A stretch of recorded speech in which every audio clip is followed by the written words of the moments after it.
Noi pensiamo che si debba rivedere anche l'idea di Veneto Strade. Io sono sempre ero perché passasse tutto alla provincia senza fare una società regionale.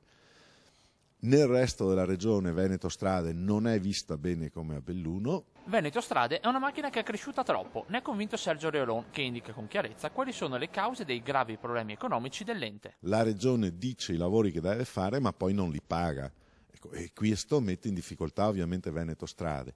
Poi Veneto Strade ha dei problemi anche al suo interno perché è stata strutturata in maniera eccessiva rispetto a quelle che erano le esigenze. Ad esempio c'è un monte di progettazioni che poi non trovano realizzazioni e allora sono tanti soldi che si spendono. All'appello mancano decine di milioni di euro, almeno una quarantina per garantire i servizi minimi, il doppio per sbloccare progetti fermi da tempo sulla carta. Garantire almeno 10 milioni per le spese correnti e 30 per quanto riguarda la copertura definitiva della realizzazione dei cantieri che sono aperti, che sono iniziati, che devono essere ultimati per il 2012-2013. Io mi fermerei qui. È chiaro che mi piacerebbe sognare per nuovi investimenti. Nessun problema per Col Cavalier, dove si attendono ancora milioni di euro di trasferimenti statali. A rischio invece la prosecuzione della variante di Agordo, opera attesa da decenni nell'alta provincia.